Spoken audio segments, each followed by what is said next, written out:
Hey everybody, welcome back to another Agent Podcast episode. I'm Kyle Holleran, General Manager of the KW Alliance Group, and today I'm joined by one of my good friends, not only agent, but also a good friend of mine, Miguel Calvo. Miguel, how you doing today? I'm doing great. Thank you so much for having me, Kyle. Absolutely. So what we like to do on this is just talk about your business, right? How you got into the business, and you do some really fun, unique things, and I've been impressed with your business since I met you, which has probably been, what, 7 or 8 years ago now at this point? 7, 8 years, correct. Yeah, so tell us about yourself. Tell us, just like give us your elevator pitch, a high-level story. Who is Miguel Calvo? Oh, well, I'm a father, first of all. I have 2 kids. I live with them full-time, single father, for the past 4 years now.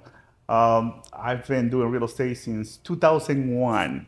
I actually moved to the U.S. in 2001. I didn't speak English at all. Yep. So I go to school at night to learn English, and in the morning to get my license.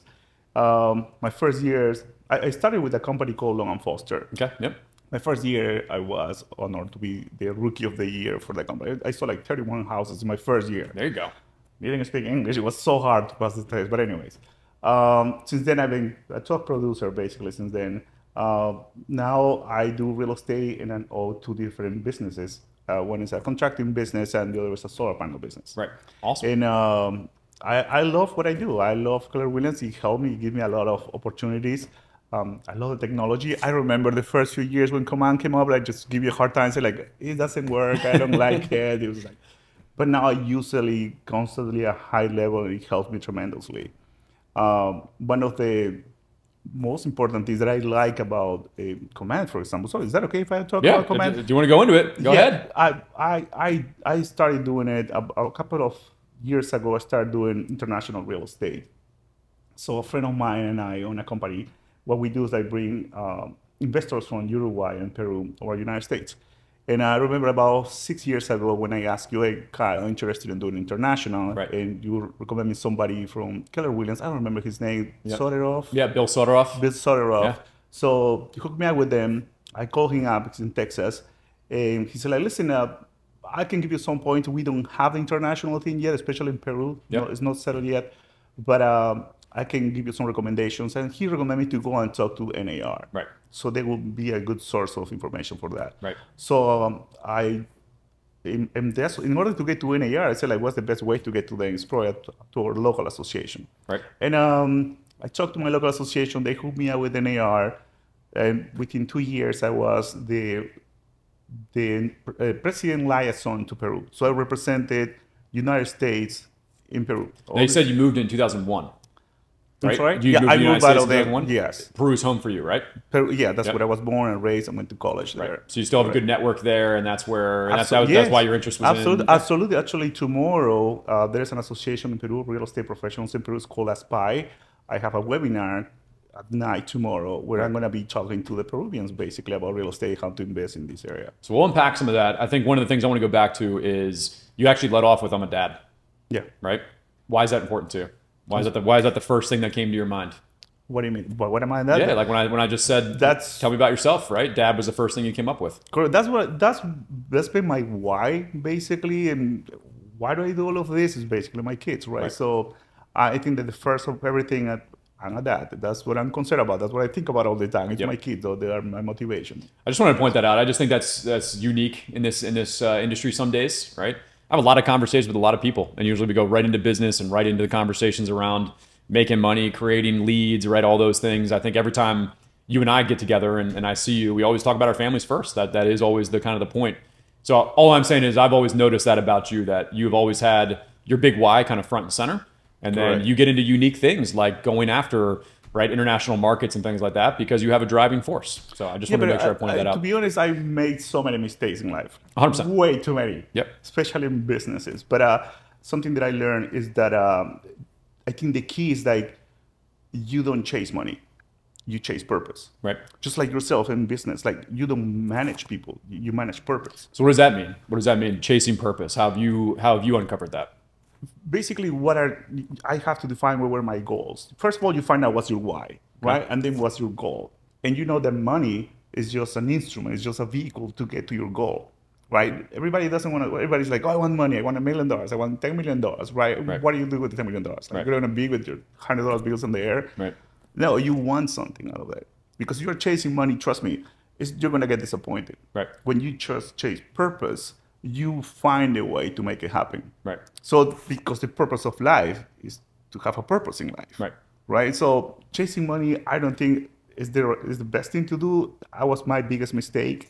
I don't chase money anymore. Right. I have different goals. I have different purposes, and it's working out for me. How often do you revisit those goals, revisit that sense of purpose? Every Tuesday. Every Tuesday? Yes. Is that I used to do it on Monday, but I'm too lazy to do it on Monday. You just get out of the I think there's some people that are probably... Tuesday is probably the best thing for me. People that are watching probably the podcast that struggle with like finding out what their big why is, right? Correct. I know, at least for me, when I was young in this industry, like in my 20s, things were working, right? I was having fun. I was making some money, but I always struggled with like, why am I doing this every day? And it's interesting that just either life happenstances occur or you get maybe a little bit more older and you just start to learn like, all right, it comes into focus, I would say, right? Absolutely, so if you're pressing for like your big why, I don't think it's something you're just going to come up with sitting down with a piece of paper. You know, it's kind of a sense that comes along with you almost and narrows in. Yeah, absolutely. I think it comes to you. I know many very successful people. And I always thought that, especially not to be a macho or anything, but I always thought that for a mother, for a woman, their purpose in life or their why is my kids. Mm-hmm. And the most successful women that I know, like, it's not actually their why. Sure. Right? It's a motivation. Obviously, it's important for them, but they just dedicate to create their own business, to make their life happen, and hire somebody to take care of the kids when she or they are not available with them. But they grew up tremendously, and it's like, oh, so I guess not everybody has the same why, right? Because as a father, as a parent, most of us like, first thing is my kids, but it doesn't work for everybody the same way. So you figure out what your why is, then you got to kind of go into goal setting to help you get to that point, right? Absolutely. And is that something you do every Tuesday? You mentioned that. Is that you look at your goals every Tuesday? What reset? I do is I review my goals every Tuesday morning. So I always think about three things. Like any business that I had, always think about three things. First is like lead generation. Second is client management. And the third thing is how I go to the next level. Yep. So every week, if you look at that every week about it, trust me, your business is gonna grow exponentially. Big time. I remember someone saying one time, it's almost like a plane on autopilot, right? That if you don't check on it every so often, you're gonna end up miles away from where you're supposed to be going. Oh, absolutely. So it sounds like every Tuesday you're checking in on your goals, looking at your numbers, adjusting things if you need to make sure that you're on track, right? So it's not a monthly thing or a yearly thing. Correct. Because that time I do it weekly. Fleeting. I do it also every 3 months, of course. Yep. But I think it's important because that's going to give you an answer all the questions that you have. Like, where's my business? What am I going to be? With those 3 questions, you can develop more questions. Like, for example, the first one is client acquisition. And you say like, okay, how do I get more clients? What am I doing? Is this the right way to get more clients? Is this like very old-fashioned way to get clients? Like, what can I do to get more clients now? Mm-hmm. So I probably have to look into artificial intelligence, or I have to look from cold calling, and you find out what's working and what's not working. The same thing with the second point, which is client management. How I handle my clients. Like, am I in contact with them? Like, my admin is doing the right thing. Can I do something better? Can I improve the systems? And the next level, that's when you think about it. Am I doing the right thing? Like, can I learn something better? Can I open another business? So those kind of things that allow you, those 3 things to me are very, I learned that in college like a long time ago. But I think if you put it like that simple, you can definitely make it happen. I think when you do that on a weekly basis, even, and you have those conversations about what do I need to focus on and change or learn, it then creates your time blocks for the rest of the week, right? It kind of helps you set up your week in terms of creating that purpose. When you wake up on a Thursday morning, like Miguel knows what he's going to do on a Thursday. Right? You don't wake up at 9 a.m. and go like, oh, what am I going to do today? Right? And a lot of that starts with the big why, but then the weekly focus on the goals, and then that creates your calendar for the week almost. Absolutely. And I know not everything is set on stone. You have plans. Everybody has plans, and most of the time don't go the way we want. Yeah. Trust me, how many times I talk to this guy, it's like I feel like, man, this guy is not catching a break. Like, what's going on with it? Or the same thing for everybody, for all of us. Yeah. But I think that we need to plan. Still, we need to plan for what's going to happen. But something is not going to be perfect. It's not going to be the way you want it most of the time, because the only constant thing in life is change. Change is constant. You're always going to have something affecting your life or affecting your business. But we need to be prepared. That's the most important Yeah, thing. I think being mentally strong around that, right? Change is inevitable. Like I almost find right now the agents that are succeeding at the highest level are some of the most mentally strong people that I know. And so I would say it almost seems like something we kind of go over a little bit too quickly, but spend some time there, get your mind right, because then it makes everything else easier in terms of what you control and what you don't. Absolutely. Now, something that you touched on it earlier, I'm going to go back to it.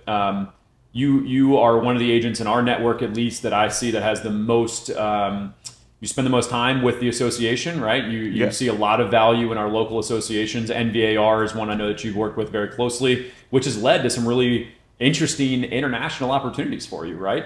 So why is the association so important, and what have you found to be the value proposition of our local association?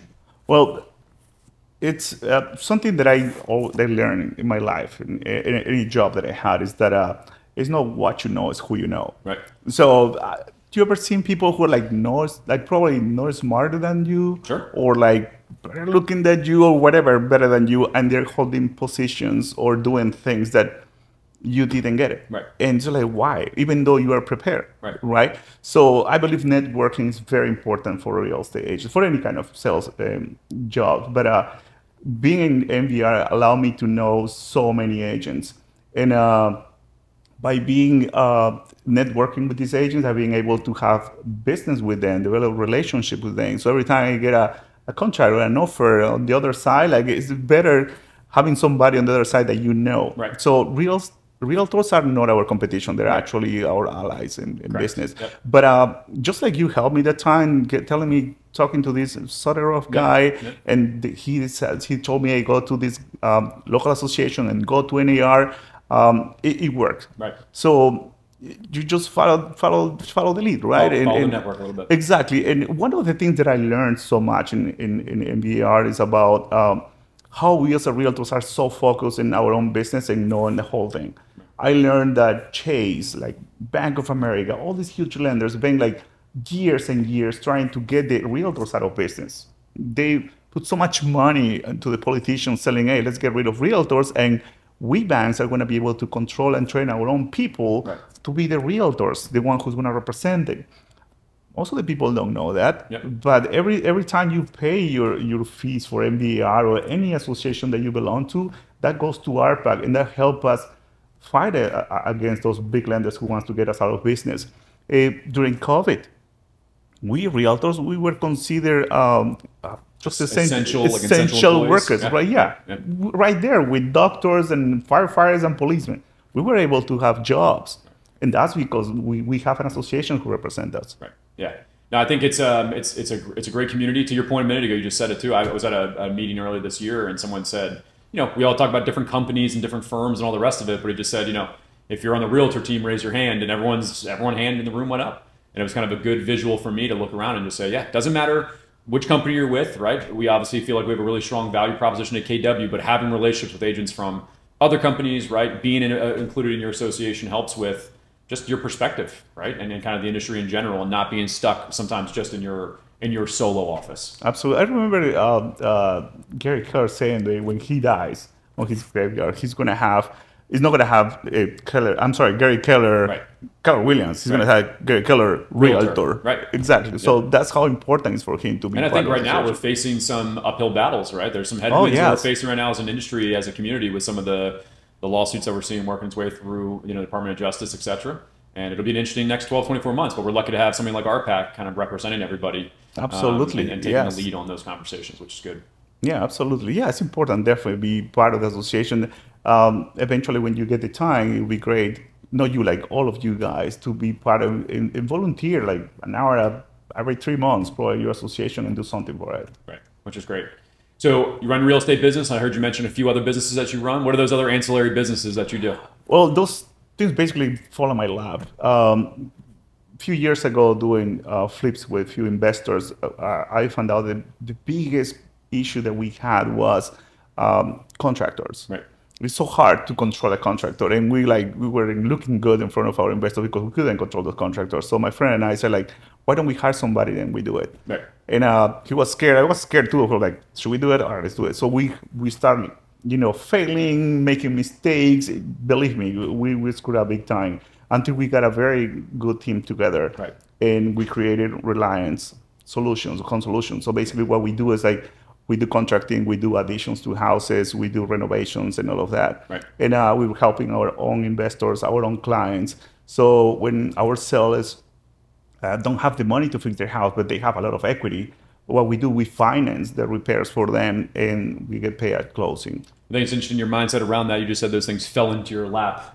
I don't think those things fell into your lap. I think, well, there are opportunities. You're right. I think right. Like running a real estate business, you find opportunities, and I think a lot of people would just say, let somebody else go do that." Something I admire about you is you see an opportunity, you see a problem, and you can go in there and try to solve that.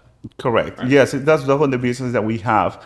The other one is the one that we bring people from South America and help them buy houses anywhere in the United States. So, which is pretty cool. Again, Command helps me with that. I'm getting a check this week right. from somebody from Chile or Uruguay, I remember, who bought a house in Texas. Right. Again, we just send the referral through Command. I look up people in Mesquite, Texas. I don't know what it is, but they just closed last week, right. and it works perfectly. I mean, again, if it wasn't for Command, I would have to chase my commission. Right.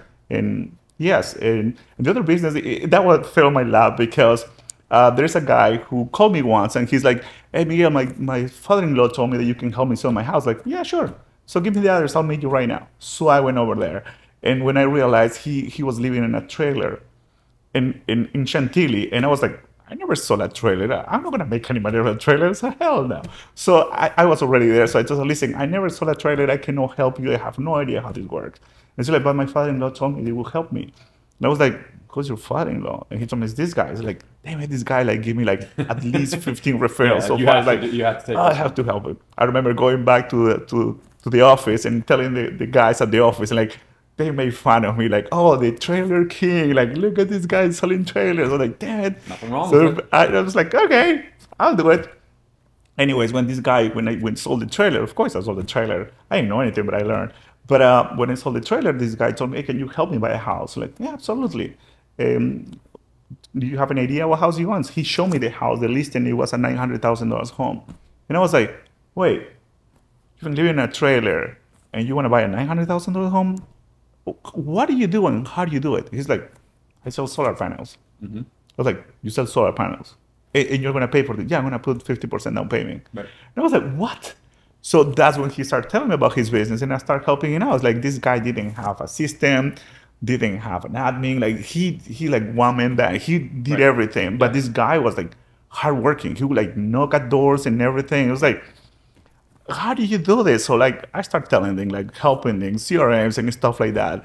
Like 4 months later, he calls me up, say, "Miguel, can you help me?" I was like, "Sorry, man, I'm busy. I have this business that I need to run." It's like, no, I just need to talk to you. So I talked to this, like, "Be my partner. We work together on this. Let's do this." I was like, why not? That's what I said. I fell on my lap. Sure. It was a trailer. I could say no. Right. Right. Yeah. I did actually. I would say no to the trailer, but I ended up being lucky. Right. And good lessons in there for the agents, though. I mean, you never know what the opportunities are. Oh, absolutely, absolutely. And I don't know. And that was last year, in probably September, January 1st. The president of the United States gives a law stating that he's going to give $400 billion to impose these solar panel businesses. So all these homeowners who buy it, like, get 30% of the value. Business is going good. So it's like we're looking for people who help us. We need salesmen, right? Yeah, right. So we put an ad on Facebook 2 weeks ago. We got 375 applications for people who wants to work for us. Nice. And that's a good problem. We cannot handle that much people right now. Sure. Yeah. We're working on the systems and all of that, but yeah, it's a good problem. I think one of the mindsets that KW tries to instill, and it's something that we talk about often, at least in the Alliance group, is, you know, not just being agents, right, but having that business person mentality. And we talk about budgets and everything that goes along with running a business. So it's amazing to see right now, especially in this market, how many Keller Williams agents that I talk to on a daily basis are buying a cleaning company, a solar company, right? Absolutely. All these different things, because they're not just real estate business people, right? They're a business person. They know how to run business. And whether that be a residential sales team, solar panel company, a contracting company, all those opportunities are kind of created and open up to you. And it's interesting because the models that you have in real estate, you can apply into most of business. Right. Most of the business, I learned so much from you. I learned a lot from you and the systems that Keller Williams has. And now the technology help us reach out to more people now, Yep. which is I think is incredible. And so I know you're one of our higher command users, right? So you use command on a daily basis. I do. What are some of the things that you find most valuable about the system? The automation, like it makes it so easier. Yeah, yeah. I was telling you a few weeks ago, NPR has this event for AI, and I wasn't a panelist. I was just like sitting there, like trying to learn something new. So I was telling my buddy from KW as well that, hey, listen, I had some issues before with command, Yep. but now I'm using it, and what I'm doing is like, I'm sending all these avatars to my clients, so I don't have to make the videos anymore because I don't like making videos. Right. So I just ChatGPT, I just transfer the script towards the avatar. The avatar says all the video for me, and it's super cool. So every time, every step of the process, I just push a button in command and automatically send a text message to my client with a video saying, oh, the next step is going to be the home inspection, and the home inspection, blah, blah, blah. So I don't have to be doing it now. Yep. And I avoid all this liability by not keeping my client Informed about the process all the way. Exactly. Yeah. And it makes it so much easier. Right. So this lady in front of me who was part of the Washingtonian magazine turned around and said, like, listen, I've been listening to all this AI for different events, but I really like what you're doing, Miguel. So can you meet with me? Right. So say, okay. Had that conversation. So last week we went over, and it's going to be an article, me talking on the Washingtonian magazine now in September. Right. Well, I think you're the perfect example. We always talk about technology. It's not going to replace us, right? It's not going to replace you. Oh, no, it's going to no. make your job easier.